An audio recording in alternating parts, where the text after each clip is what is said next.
قارون حضرت موسیٰ علیہ السلام کے چچا جسار کا بیٹا تھا۔ قارون نہایت ہی خوبصورت آدمی تھا، اس لیے لوگ اس کی خوبصورتی کی وجہ سے اسے منور کہتے تھے۔ قارون میں ایک خاص بات یہ بھی تھی کہ وہ تورات کا بہت بڑا عالم تھا اور ملنسار اور با اخلاق انسان تھا، مگر بے شمار دولت اس کے ہاتھ میں آتے ہی وہ ایک دم سے بدل گیا اور سامری کی طرح حضرت موسیٰ علیہ السلام کا بہت بڑا دشمن بن گیا۔ پھر جب زکوٰۃ کا حکم نازل ہوا تو قارون نے حضرت موسیٰ علیہ السلام سے عہد کیا کہ وہ اپنے مال سے 1000واں حصہ زکوٰۃ کے لیے دے گا، مگر جب اس نے حساب لگایا تو یہ بہت بڑی رقم نکلی۔ یہ دیکھ کر قارون پر حرص اور بخل کا بھوت سوار ہو گیا اور اس نے نہ صرف خود زکوٰۃ دینے سے انکار کیا بلکہ بنی اسرائیل کے لوگوں کو بھی بہکانے لگا کہ موسیٰ زکوٰۃ کے بہانے تمہارے مال و دولت لینا چاہتا ہے۔ قارون اپنے غرور و تکبر اور حرص میں اتنا بڑھ گیا کہ اس نے ایک عورت کو بہت ہی زیادہ مال و دولت دے کر حضرت موسیٰ علیہ السلام پر تہمت لگانے کی گندی اور خبیث چال چلی۔ پھر جب حضرت موسیٰ علیہ السلام محفل میں وعظ فرما رہے تھے تو قارون وہاں آیا اور کہا کہ اے موسیٰ، آپ نے فلاں عورت سے بدفعلی کی ہے۔ حضرت موسیٰ علیہ السلام نے فرمایا کہ اس عورت کو بلاؤ۔ جب وہ عورت آ گئی تو آپ علیہ السلام نے فرمایا کہ اے عورت، اس اللہ کی قسم جس نے بنی اسرائیل کے لیے دریا کو چیر دیا اور امن و سلامتی کے ساتھ دریا پار کرا کے فرعون سے نجات دی، سچ سچ بتا، اصل بات کیا ہے؟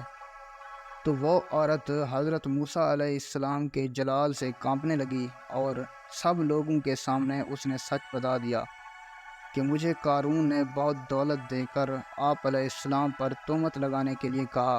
حضرت موسیٰ علیہ السلام کی آنکھوں میں آنسو آ گئے اور آپ علیہ السلام نے اللہ تعالیٰ کے حضور سجدہ کیا اور دعا فرمائی کہ یا اللہ، قارون پر اپنا عذاب نازل فرما۔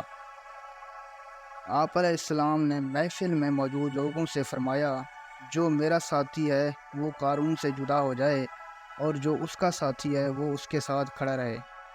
تو 2 آدمیوں کے علاوہ تمام بنی اسرائیل قارون سے جدا ہو گئی۔ پھر حضرت موسیٰ علیہ السلام نے زمین کو حکم دیا، اے زمین، تو قارون کو پکڑ لے۔ تو ایک دم قارون گھٹن تک زمین میں دھنس گیا۔ آپ علیہ السلام نے زمین کو دوبارہ حکم دیا تو وہ کمر تک زمین میں دھنس گیا۔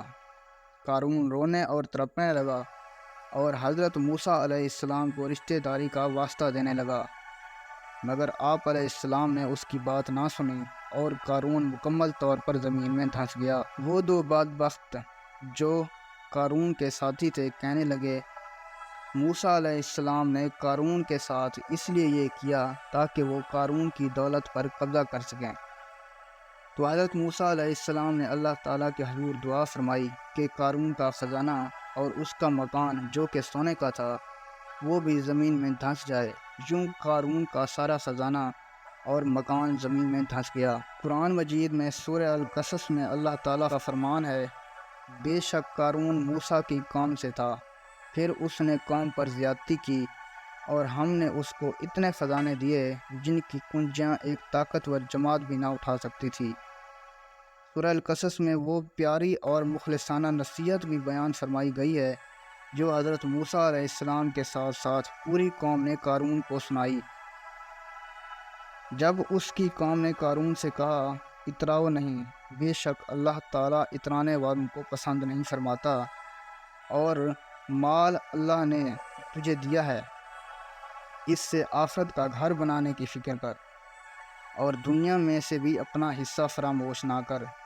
لوگوں کے ساتھ احسان کر جیسا کہ اللہ نے تیرے ساتھ احسان کیا، اور زمین میں فساد پھیلانے کی کوشش نہ کر، بے شک اللہ فساد پھیلانے والوں کو پسند نہیں فرماتا۔ قارون نے اپنی دولت کے غرور و تکبر میں اس نصیحت کو ٹھکرا دیا اور بن سور کر تکبر سے اتراتا ہوا قوم کے سامنے آیا اور حضرت موسیٰ علیہ السلام کے بارے میں بد زبانی کرنے لگا، اور اس کا جو نتیجہ اسے ملا وہ قرآن کی زبانی سنیے۔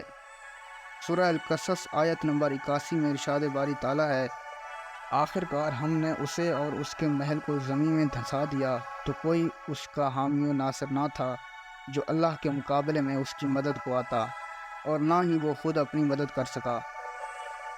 یہ عبرتناک واقعہ ہمیں درس دیتا ہے کہ اگر اللہ تعالیٰ مال و دولت سے نوازے تو انسان کو تکبر نہیں کرنا چاہیے، کیونکہ جو رب دیتا ہے وہ چھین بھی سکتا ہے۔